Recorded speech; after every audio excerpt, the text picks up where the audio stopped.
Good evening and welcome to Tucker Carlson Tonight. On Inauguration Day 2017, it's likely that not 1 in 100,000 Americans was thinking about Russia. It was the last thing most people were thinking about.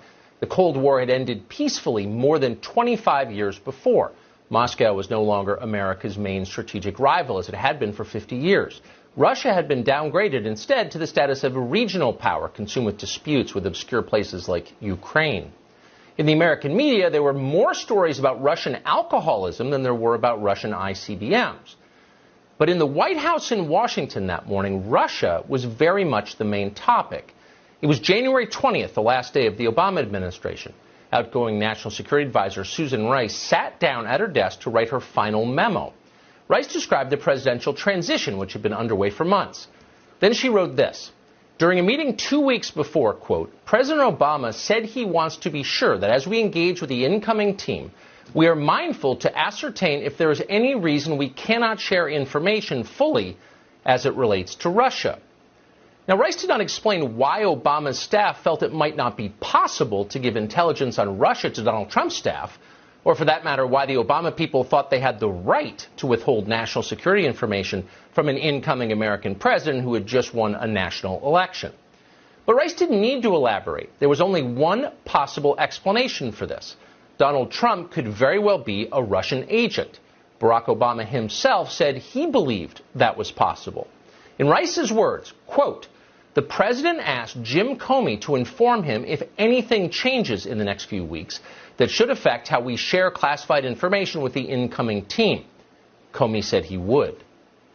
Now, what exactly does that mean? Here's what it means. The President of the United States turned to the head of the FBI, the most powerful law enforcement official in America, and said, continue to secretly investigate my chief political rival so that I can act against him. Comey's response, yes, sir. That's what Obama was saying, openly. In any normal period in American history, this exchange would define Barack Obama forever. Obama would be known as the disgraced former president who used federal law enforcement to hurt his political enemies. That's what he did. Unfortunately, this is not a normal period. Already today, Obama's order that Comey investigate Donald Trump has been relegated to a little-known footnote. Joe Biden happened to be sitting in the room when this happened. Has Biden ever been asked about that? It's possible he never has been. Most media outlets have ignored the origins of the Russia conspiracy hoax completely. And as a result of that, Barack Obama's plan to derail his successor unfolded with very little opposition along the way, including from Republicans. The entire country, therefore, spent the first 3 years of the Trump administration hyperventilating about Russian collusion that did not exist. Susan Rice assiduously did her part to help it along. Here's Rice in July of 2017, a year and a half later, suggesting on network television that the President of the United States was indeed working for Vladimir Putin. He's taken a series of steps that had Vladimir Putin dictated them, he couldn't have mirrored more effectively. What his motivations are, I think, is a legitimate question, one that I trust that the special counsel is investigating.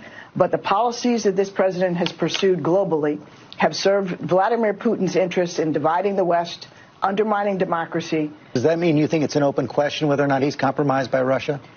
George, I don't know what his motivations are. I think that's a legitimate question. In fact, it was never a, quote, legitimate question. It was a reckless slur, the most reckless possible slur, the kind that damages a whole country along with the politician it's aimed at. Rice knew perfectly well there was no evidence at all that Donald Trump had ever worked for Russia. We know that she believed that because she admitted as much under oath in a closed-door hearing in Congress. As Rice explained to the House Intelligence Committee, the reason she was willing to accuse Trump officials of treason against their own country was that some of them seemed unduly worried about the rise of China. Here's what Susan Rice, for example, said about General Michael Flynn. Quote, General Flynn's focus was on China as our principal overarching adversary. He had many questions and concerns about China.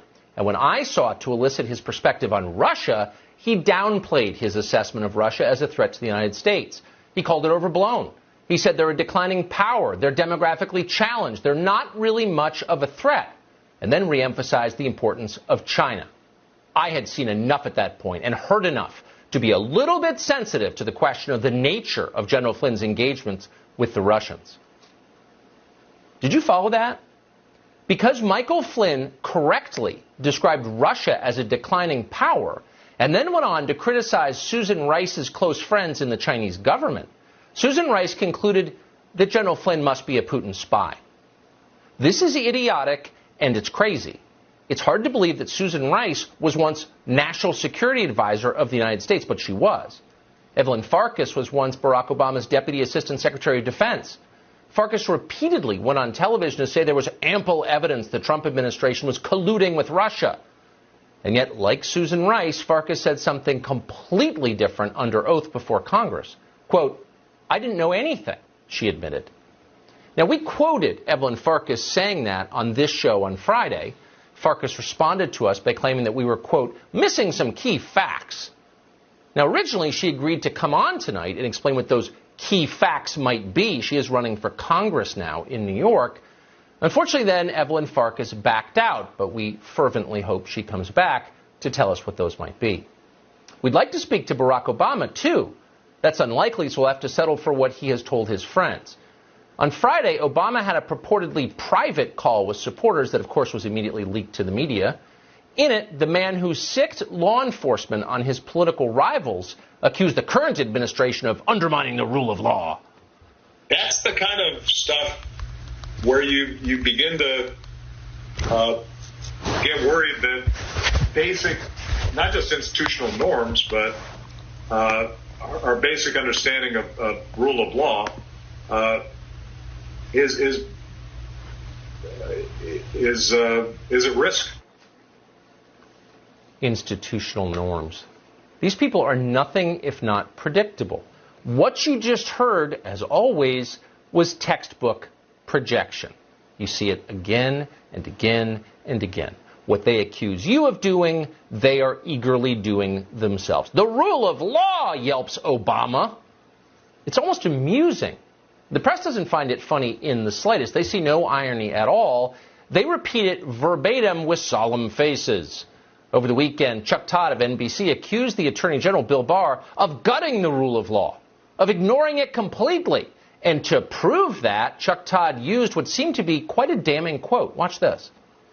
I want you to listen to this Bill Barr answer to a question about what will history say about this. Wait till you hear this answer. Take a listen. When history looks back on this decision, how do you think it will be written? Well, history's written by the winner, so it largely depends on who's writing the history. I was struck, Peggy, by the cynicism of the answer. It's a correct answer, but he's the Attorney General. He didn't make the case that he was upholding the rule of law. Struck by the cynicism. Chuck Todd, who is married to a political consultant, was just struck by the cynicism. He could barely believe it. He was stunned. Bill Barr didn't even mention upholding the rule of law. Kind of a major omission for an attorney general. But wait, it turns out that Bill Barr did mention the rule of law. It was at the center of his answer. Now, that was a CBS tape. NBC got a hold of it and edited out the words to distort Bill Barr's meaning. We have the real tape. Here it is. When history looks back on this decision, how do you think it will be written? Well, history's written by the winner, so it largely depends on who's writing the history. But I think a fair history would say it was a good decision because it upheld the rule of law. Yeah. To be clear, Catherine Herridge did not edit that tape. She did a straightforward interview. NBC News edited the tape. Now, if you're shocked that a news network could be that openly and aggressively dishonest, so buffoonishly dishonest, then you haven't been paying very close attention for the past 4 years. They've been doing it since day one with the Russia hoax, and they don't plan to stop now.